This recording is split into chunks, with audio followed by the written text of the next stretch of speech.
According to the belief of those in power, the only commission that can investigate Russian influence in Poland is the one chaired by Jarosław Strużyk. Praca tej komisji będzie przebiegać The work of this commission will take place behind closed doors of the Prime Minister's office.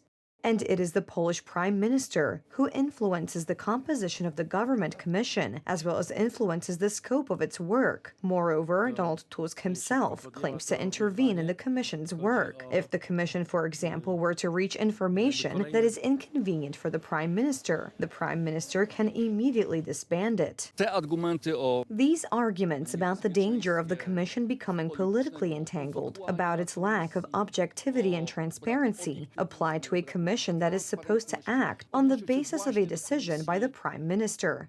Cęckiewicz's commission differs from Strużyk's commission both in nature, its scope of activity, and the way it was established. The current ruling camp has been doing everything to prevent the commission headed by Professor Cęckiewicz from operating and functioning. The abolishment of the commission was the first step by those in power to stop Professor Cęckiewicz's work in late July by a decision of the board of the Military Counterintelligence Service. The historian was deprived of access to classified information. Cęckiewicz accuses the head of the Military Counterintelligence Service, Jarosław Strużyk, of the authority did not establish the actual facts, but based the contested decision on its own predictions and hypotheses, blatant violation of the principle of impartiality and objectivity, as well as legalism, for the sole purpose of settling personal or political scores. Cęckiewicz believes that the decision of the Military Counterintelligence Service is political revenge for the disclosure of the compromising past of Krzysztof Dusza, Piotr Pytel, and Janusz Nosek, and their role in the cooperation of the Military Counterintelligence Service with the Federal Security Service of the Russian Federation. The body competent to initiate a control investigation regarding Cęckiewicz was the Internal Security Agency. It is therefore surprising that the Military Counterintelligence Service undertook the proceedings.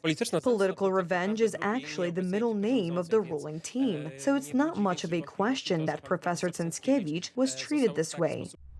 Meanwhile, Strużyk's commission, which has been working for 2 months, summarized the work done so far earlier this week. The contents fit on a little over a page of text. This text might as well have been written by an 8th grade student if he or she had been given an essay to write for the next day. We wouldn't have to pay over 400,000 zloty to them, though. The document summarizing the work of Strużyk's committee so far is also a roadmap for the coming months. This makes the perfunctory nature of the letter all the more surprising. The work scenario amidst the reset period with Russia that occurred during the previous PO-PSL government. Professor